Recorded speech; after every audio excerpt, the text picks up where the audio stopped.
Assalamualaikum warahmatullahi wabarakatuh. Jumpa kembali di sini dengan saya Muhammad Fatahillah dengan NIM 204 10 10 125. Pada kesempatan kali ini saya akan membawakan sebuah materi yang judulnya yaitu peran keluarga dalam mewujudkan kepribadian anak. Nah, ayah dan ibu adalah teladan pertama bagi pembentukan pribadi anak. Keyakinan-keyakinan, pemikiran, dan perilaku ayah dan ibu dengan sendirinya memiliki pengaruh yang sangat dalam terhadap pemikiran dan perilaku anak. Karena kepribadian manusia muncul berupa lukisan-lukisan pada berbagai ragam situasi dan kondisi dalam lingkungan keluarga. Keluarga berperan sebagai faktor pelaksana dalam mewujudkan nilai-nilai, keyakinan-keyakinan, dan persepsi budaya sebuah masyarakat. Ayah dan ibulah yang harus melaksanakan tugasnya di hadapan anaknya. Khususnya ibu yang harus memfokuskan dirinya dalam menjaga akhlak, jasmani, dan kejiwaannya pada masa prakehamilan sampai masa kehamilan, dengan harapan Allah memberikan kepadanya anak yang sehat dan solih.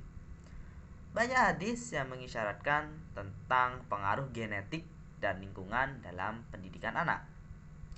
Hadis yang mengisyaratkan tentang pengaruh genetik, orang yang bahagia adalah orang yang sudah bahagia semenjak ia berada di dalam perut ibunya, dan orang yang celaka adalah orang yang sudah celaka semenjak ia berada di dalam perut ibunya.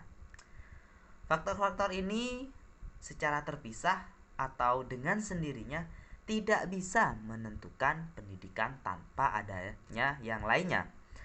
Akan tetapi, masing-masing saling memiliki andil dalam menentukan pendidikan dan kepribadian seseorang, sehingga jika salah satunya tidak banyak dipergunakan, maka yang lainnya harus dipertekankan lebih keras. Nah, selanjutnya yaitu peran kedua orang tua dalam mewujudkan kepribadian anak antara lain. Di sini ada 2 poin. Yang pertama yaitu kedua orang tua harus mencintai dan menyayangi anak-anaknya. Ketika anak-anak mendapatkan cinta dan kasih sayang cukup dari kedua orang tuanya, maka pada saat mereka berada di luar rumah dan menghadapi masalah-masalah baru, mereka akan bisa menghadapi dan menyelesaikannya dengan baik. Sebaliknya, jika kedua orang tua terlalu ikut campur dalam urusan mereka atau mereka memaksakan anak-anaknya untuk menaati mereka, maka perilaku kedua orang tua yang demikian ini akan menjadi penghalang bagi kesempurnaan kepribadian mereka. Lalu yang nomor 2, kedua orang tua harus menjaga ketenangan lingkungan rumah dan menyiapkan keterangan jiwa anak-anak. Karena hal ini akan menyebabkan pertumbuhan potensi dan kreativitas akal anak-anak yang pada akhirnya keinginan dan kemauan mereka menjadi kuat dan hendaknya mereka diberi hak pilih. Seperti gimana ya? Seperti saling menghormati antara kedua orang tua dan anak-anak. Nah, hormat di sini bukan berarti bersikap sopan secara lahir, akan tetapi selain ketegasan kedua orang tua, mereka harus memperlihatkan keinginan dan permintaan alami dari fisik anak-anak. Saling menghormati artinya dengan mengurangi kritik dan pembicaraan negatif sekaitan dengan kepribadian dan perilaku mereka, serta menciptakan iklim kasih sayang dan keakraban. Dan pada waktu yang bersamaan, kedua orang tua harus menjaga hak-hak hukum mereka yang terkait dengan diri mereka dan orang lain. Kedua orang tua harus bersikap tegas supaya mereka juga mau menghormati sesamanya. Lalu ada lagi seperti mewujudkan kepercayaan, yaitu menghargai dan memberikan kepercayaan terhadap anak-anak, berarti memberikan penghargaan dan kelayakan terhadap mereka. karena hal ini akan menjadikan mereka maju dan berusaha serta berani dalam bersikap. Kepercayaan anak-anak terhadap diri sendiri akan menyebabkan mereka mudah untuk menerima kekurangan dan kesalahan yang ada pada diri mereka. Mereka percaya diri dan yakin dengan kemampuan sendiri. Dengan membantu orang lain, mereka juga merasa keberadaannya bermanfaat dan penting. Lanjut kepada poin pembahasan kita, yaitu ada peran keluarga dalam pendidikan anak. Peran keluarga dalam pendidikan anak. Nah, sudah kita ketahui sebelumnya bahwasanya anak adalah titipan Tuhan yang Maha Kuasa. Karena itu nasib dan masa depan anak-anak adalah tanggung jawab kita semua. Tetapi tanggung jawab utama terletak pada orang tua masing-masing. Orang tualah yang pertama berkewajiban memelihara, mendidik, dan membesarkan anak-anaknya agar menjadi manusia yang berkemampuan dan berguna. Setelah seseorang anak kepribadiannya terbentuk, peran orang tua selanjutnya adalah mengajarkan nilai-nilai pendidikan kepada anak-anaknya. Pendidikan yang diberikan oleh orang tua kepada anaknya adalah merupakan pendidikan yang akan selalu berjalan seiring dengan pembentukan kepribadian anak tersebut. Peran orang tua terbatas pada persoalan dana. Saleh Lapak dalam Eminar mengemukakan bahwa orang tua dan masyarakat belum terlibat dalam proses pendidikan menyangkut pengambilan keputusan monitoring, pengawasan dan akuntabilitas. Akibatnya sekolah tidak mempunyai beban untuk mempertanggungjawabkan hasil pelaksanaan pendidikan kepada orang tua. Jadi bisa disimpulkan bahwasanya dengan memberikan pendidikan yang setinggi-tingginya, semua hidup anak-anak akan berjalan mulus. Pendidikan anaklah dasar kehidupan, dan juga pendidikan masih merupakan investasi yang mahal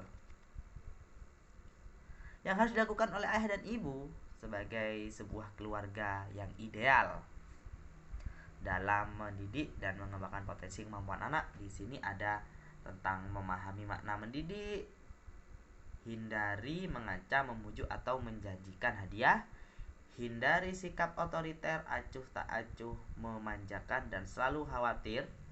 Lalu ada juga memahami bahasa nonverbal, membantu anak memecahkan persoalan secara bersama, dan yang terakhir itu menjaga keharmonisan dalam keluarga. Baik, di sini coba kita bedah apa dari maksud poin-poin tersebut. Yang pertama yaitu memahami makna pendidik.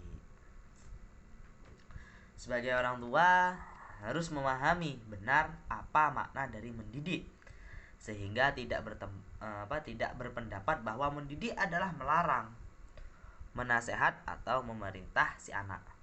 Tetapi harus dipahami bahwa mendidik adalah proses memberi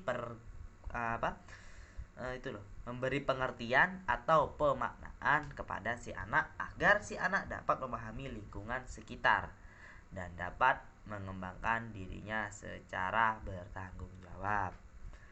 Pada proses memberi pengertian atau pemaknaan ini dapat melalui komunikasi maupun teladan atau tindakan. Contoh, jika ingin anak disiplin, maka orang tua dapat memberi teladan kepada si anak akan hal-hal yang baik. Dan beretika atau orang tua menciptakan kondisi dengan si anak yang dialogis dengan penuh keterbukaan, kejujuran, dan tentunya ketulusan. Apabila kita mengedepankan sikap memerintah, menasehat, atau melarang, maka langsung ataupun tidak akan bertampak pada sikap anak yang bergaya otoriter dan mau menang sendiri. Kiranya orang tua dapat mengambil pesan moral dari sajak yang ditulis oleh Dorothy Lau Nold dengan judul Anak Belajar dari Kehidupannya. Adapun hubungan kausal antara bagaimana orang tua mendidik anak dan apa yang diperbuat anak, atau ibaratnya apa yang orang tua tabur itulah yang nanti akan dituai. Peran orang tua dalam mendidik anak tidak dapat tergantikan secara total oleh lembaga-lembaga persekolahan atau instansi formal lainnya. Karena bagaimanapun juga tanggung jawab mendidik anak ada pada pundak orang tua. Lalu yang kedua yaitu hindari mengancam, membujuk, atau menjanjikan hadiah. Dalam mendidik anak, jangan memakai cara membujuk dengan menjanjikan hadiah. Karena hal ini akan melahirkan ketergantungan anak terhadap suatu hal baru dia melakukan sesuatu. Hal ini akan mematikan motivasi, kreativitas, inisiatif, dan pengertian secara kemandirian mereka terhadap hal-hal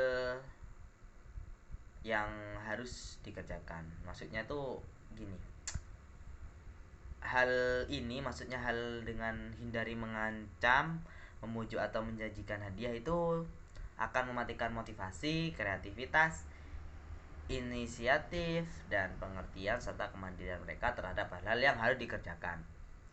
Contohnya seperti ini, menjanjikan hadiah kalau nilai sekolahnya baik, atau mengancam tidak memberi hadiah bila nilainya rendah. Sebenarnya ini persoalan yang kontroversial. Karena apa? Karena ada yang menganjurkan dengan menjanjikan hadiah atau memberi hadiah untuk memotivasi.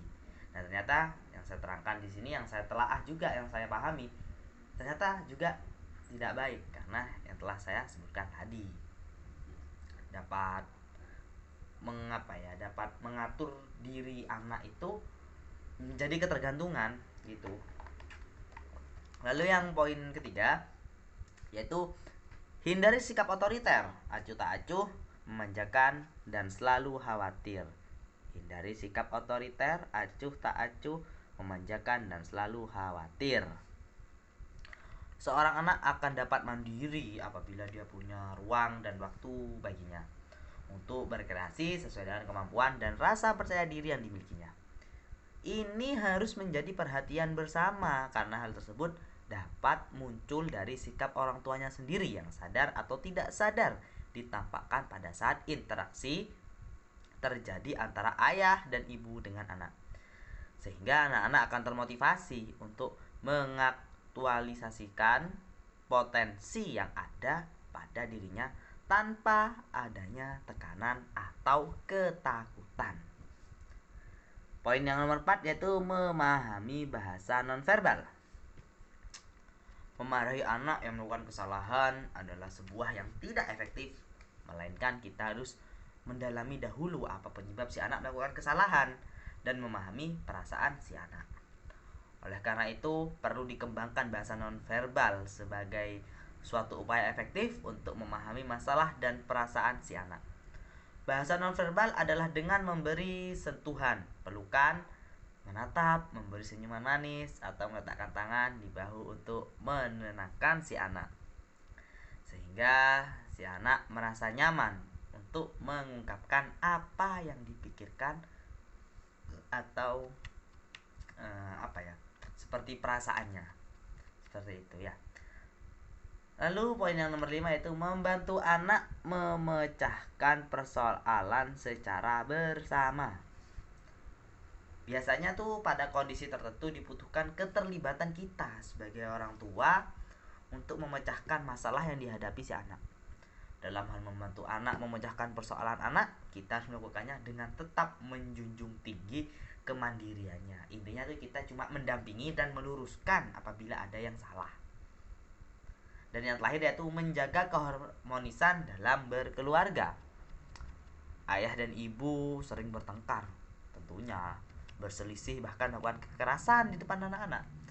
Sehingga anak-anak mencontoh dengan bertindak tidak menghargai teman sebayanya atau melakukan kekerasan pula pada temannya. Demikian beberapa hal yang mestinya dijadikan perhatian oleh para orang tua dalam mendidik anak-anaknya. Diakui bahwa hal tersebut di atas dapat ditambahkan dengan hal lain yang positif agar menjadi perbendaharaan pengetahuan dalam mendidik. Namun yang terutama dari semua itu adalah orang tua harus bagaimana menciptakan dan membangun komunikasi yang efektif dengan anak pastinya. Karena hal ini akan secara langsung menjaga dan memelihara kedekatan secara emosional dengan anaknya, sehingga dapat mencegah perilaku menyimpang dari si anak. Dalam komunikasi juga perlu ditanamkan sikap optimisme pada anak, mengembangkan sikap keterbukaan pada anak, dan perlu mengajarkan tata krama pada anak. Nah, lalu poin selanjutnya yaitu mengapa orang tua harus lebih terlibat dalam pendidikan anak? Allah Subhanahu wa taala dalam Al-Qur'an surat At-Tahrim ayat 6 berfirman, "Hai orang-orang yang beriman, peliharalah dirimu dan keluargamu dari api neraka yang bahan bakarnya adalah manusia dan batu. Penjaganya adalah malaikat-malaikat yang kasar, yang keras, yang tidak mendurhakai Allah terhadap apa yang diperintahkannya kepada mereka dan selalu mengajarkan apa yang diperintahkan." Mohon maaf, saya ulang. Hai orang-orang yang beriman, peliharalah dirimu dan keluargamu dari api neraka yang bahan bakarnya adalah manusia dan batu. Penjaganya adalah malaikat-malaikat yang kasar, yang keras, yang tidak mendurhakai Allah terhadap apa yang diperintahkannya kepada mereka dan selalu mengajarkan apa yang diperintahkan. Diriwayatkan oleh Bukhari dari Abu Hurairah radhiyallahu an bahwa Rasulullah SAW bersabda, "Tidak ada seorang pun dilahirkan kecuali dalam keadaan fitrah." Fitrah apa? Ya, suci lah, katakan suci, dalam keadaan suci. Kedua orang tuanya lah yang menjadikannya sebagai orang Yahudi atau Nasrani dan Majusi. Firman Allah dan sabda Rasulullah SAW di atas mengabarkan bahwa pendidikan anak merupakan tanggung jawab penuh dari kedua orang tua, bukan yang lain. Tanggung jawab bukan sebatas memilih sekolah atau membiayai sekolah dan segala keperluannya. Lebih dari itu, tanggung jawab orang tua diwujudkan dalam keterlibatan langsung orang tua dalam pendidikan kehidupan anak-anaknya.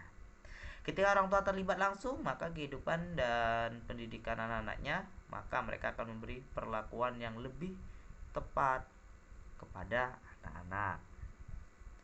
Nih, yang tadi artinya. Nah, dari hasil-hasil penelitian membuktikan bahwa keterlibatan orang tua dan dalam pendidikan anak berhubungan dengan ada yang namanya presentasi anak, perilaku anak, budaya, usia, dan kualitas sekolah. Nah, mari kita kupas satu-satu.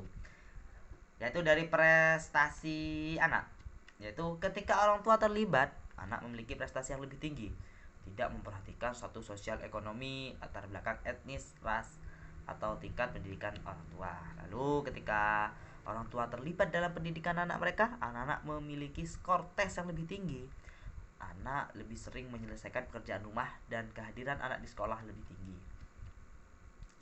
Lalu selanjutnya yaitu dalam program yang dirancang untuk melibatkan orang tua dalam kemitraan yang penuh, prestasi anak-anak dari keluarga yang tidak beruntung tidak hanya meningkat tetapi juga mampu mencapai level standar yang dipersyaratkan bagi anak-anak dari situs sosial ekonomi menengah. Lalu yang nomor 2 yaitu perilaku anak. Ketika para siswa melaporkan dirinya, mereka mendapat dukungan dari sekolah dan rumah. Mereka memiliki kepercayaan diri yang lebih tinggi, merasa sekolah lebih penting, cenderung melakukan sesuatu dengan lebih baik. Lalu ada juga perilaku-perilaku siswa seperti terlibat dalam penyalahgunaan narkoba, perilaku kekerasan, dan perilaku antisosial lainnya, menunjukkan penurunan seiring dengan meningkatnya keterlibatan orang tua. Dan yang poin ketiga yaitu budaya. Nah, sekolah-sekolah yang berhasil adalah sekolah-sekolah yang berhasil melibatkan orang tua dari berbagai latar belakang sosial, ekonomi, dan juga budaya. Memusatkan diri pada membangun hubungan kemitraan yang menguntungkan antara para guru, keluarga, dan anggota masyarakat, mengakui, menghargai, dan mempertimbangkan kebutuhan keluarga seperti halnya perbedaan status dan budaya, mengembangkan sebuah pandangan kemitraan bahwa wewenang dan tanggung jawab adalah dipikul bersama-sama. Poin selanjutnya itu usia. Para siswa SMP dan SMA yang orang tuanya tetap terlibat dalam pendidikan mereka mampu melakukan peralihan yang lebih baik, memelihara kualitas kerja mereka, dan mengembangkan rencana-rencana yang realistis terkait masa depan mereka. Sebaliknya, para siswa yang orang tuanya tidak terlibat lagi kemungkinan mengalami drop out sekolah lebih besar. Dan yang terakhir yaitu kualitas sekolah. Sekolah-sekolah yang bekerja sama dengan orang tua dengan baik meningkatkan semangat guru dan mendapat penilaian yang lebih tinggi daripada orang tua. Sekolah-sekolah yang para orang tuanya terlibat memiliki dukungan yang lebih banyak dari para orang tua dan memiliki reputasi yang lebih baik di masyarakat. Nah, oleh karena itu kata Mahfud Nurul Abdul Hafid, bersegeralah kamu dalam mendidik anak sebelum kesibukanmu melalaikanmu. Karena sesungguhnya apabila anakmu telah berumur dewasa dan telah berakal tetapi tidak berpendidikan, dia akan menyibukkan hatimu dengan keburukan. Sekian yang dapat saya sampaikan. Jadi kesimpulan dari materi yang saya sampaikan yaitu bahwa orang tua merupakan satu-satunya teladan yang pertama bagi anak-anaknya dalam pembentukan kepribadian. Begitu juga anak secara tidak sadar mereka akan terpengaruh. Maka kedua orang tua di sini berperan sebagai teladan bagi mereka, baik teladan pada tataran teoritis maupun praktis. Ayah dan ibu sebelumnya mereka mengajarkan nilai-nilai agama dan akhlak serta emosional kepada anak-anaknya. Pertama, mereka sendiri harus mengamalkannya. Kurang lebihnya mohon maaf. Jangan lupa follow IG kelas kami yaitu @revifal.class.